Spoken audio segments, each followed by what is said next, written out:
উফ মা, সারাদিন কাজ করে করে আমার কোমরটা পড়ে গেল, আমি আর পাচ্ছি না, কোমরটা কি কনকন করছে। উফ, একটু না শুলে আর পারবো না কাজ করতে, একটু শুয়ে আবার তো উঠে বিকালে কাজ করতে হবে। মহারানী মনে হয় খেয়ে দিয়ে ঘুমাতে চলে গেল, দাঁড়া ঘুমানো করাচ্ছি। বৌমা, ও বৌমা, সকাল দুপুর সবসময় তোমাকে ঘুমাতে হবে বলে এত ঘুম কিসের? হ্যাঁ, এই বয়সে এত ঘুম কিসের? সবসময় ফাঁকি মারার ধান্দা। ঘরের আর কোনো কাজ দেখতে পাও না নাকি? কাঁথাটা কবে থেকে সেলাই করা হয়নি, পড়ে আছে। লোকে বলে যে একটু কাঁথাটা সেলাই করি তো বসে বসে। না, বাপু শুতে চলে গেল, যাও কাঁথাটা গিয়ে সেলাই করো। চলে যাও, ঘুমাতে হবে না, এত সময় ঘুম ভালো নয়। চলে যাও, কাঁথাটা সেলাই করবে যাও।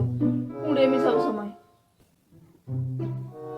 মা, আমি একটু শুই, কোমরে খুব ব্যথা করছে, আমি একটু পরেই কাঁথা সেলাই করে দেবো। এই বয়সে তোমার এত কিসের কোমর ব্যথা? এই বয়সে দাঁড়িয়ে আমি ঘরের সব কাজ একা হাতে করে নিতে পারি, আর তোমার কোমরে ব্যথা হয়ে যাচ্ছে একটু কাজ করে। চলে যাও, বাহানা না দিয়ে কাঁথাটা সেলাই করো।